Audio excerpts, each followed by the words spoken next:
அஸ்ஸலாமு அலைக்கும் வரஹ்மத்துல்லாஹி வபரகாத்துஹு. Welcome to Tamil Islamic remedy. இந்த வீடியோவை நீங்க கிளிக் பண்ணியிருந்தீங்கன்னா உங்களுக்கோ இல்ல உங்க குடும்பத்துல இருக்கிற யாருக்காவது ஒருத்தருக்கோ கை, கால், இடுப்பு, தலைன்னு ஏதாவது ஒரு இடத்துல வலி இருக்கிறதுனாலயா இருக்கும். இந்த மாதிரி வலியால நீங்க கஷ்டப்படும் போது ஒரு விஷயத்த நீங்க யோசிக்கணும். நமக்கு வலிய கொடுக்கறதும் அல்லாஹு தாலா தான், அந்த வலிய குணமாக்குறதும் அல்லாஹு தாலா தான். அல்லாஹு தாலா நமக்கு வலிய கொடுக்கறதே அந்த வலியால கஷ்டப்படுற அந்த நேரத்திலையும் நாம அல்லாஹு தாலாவை பத்தி நினைக்கிறோமான்னு சோதிக்கிறதுக்காகத்தான். நபி ஸல்லல்லாஹு அலைஹி வஸல்லம் அவர்கள் கூறினார்கள், எல்லா நோய்களுக்கும் மருந்துள்ளது, அதனால் உங்கள் நோய்களுக்கான மருத்துவத்தை நீங்கள் செய்து கொள்ளுங்கள். அதனால ஒரு வலியால நீங்க கஷ்டப்படும் போது அதுக்கான மருந்துகளை நீங்க எடுத்துட்டு அல்லாஹு தாலா கிட்ட துவா கேளுங்க. இதனால உங்களுக்கு 2 நன்மைகள் ஏற்படுது. ஒண்ணு, நீங்க அல்லாஹு தாலா கிட்ட இன்னும் அதிகமா நெருக்கமாகறீங்க. 2, உங்களோட வலிய அல்லாஹு தாலா முற்றிலுமா நீக்கிடுவான். இன்னைக்கு நம்ம வீடியோல ஆயிஷா ரலியல்லாஹு தஆலா அன்ஹா அவர்கள் ரிப்போர்ட் பண்ண ஒரு ஹதீஸை தான் நம்ம பார்க்க போறோம்.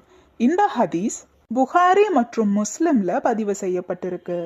ஆயிஷா ரலியல்லாஹு தஆலா அன்ஹா அவர்கள் கூறினார்கள், எங்களில் யாருக்கேனும் உடம்பு வலி ஏற்பட்டால் நபி ஸல்லல்லாஹு அலைஹி வஸல்லம் அவர்கள் இந்த துஆவை ஓதி வலி இருக்கும் அந்த இடத்தில் தடவுவார்கள்.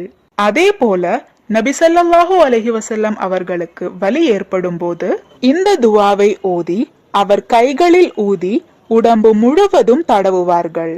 அந்த துஆ, அதுஹிபில் பஅஸா ரப்பன் நாசி வஷ்ஃபி அன்த ஷாஃபி லா ஷிஃபாஅ இல்லா ஷிஃபாஉக ஷிஃபாஉன் லா யுஆதிரு ஸகமா. இந்த துஆவோட அர்த்தம், யா அல்லாஹ், துன்பத்தை போக்கி இவருக்கு குணமளித்திடுவாயாக. நீயே குணமளிப்பவன், உனது நிவாரணத்தை தவிர வேற நிவாரணம் இல்லை. இந்த நோயை முற்றிலுமாக குணமாக்குவாயாக. இன்ஷா அல்லாஹ் இந்த துஆவை மனனம் செய்து உங்களுக்கோ அல்லது உங்கள் குடும்பத்தினர்களுக்கோ வலி ஏற்படும் வேளையில் இந்த துஆவை ஓதி அதை உங்கள் கைகளில் ஊதி வலி இருக்கும் அந்த இடத்தில் தடவுங்கள்.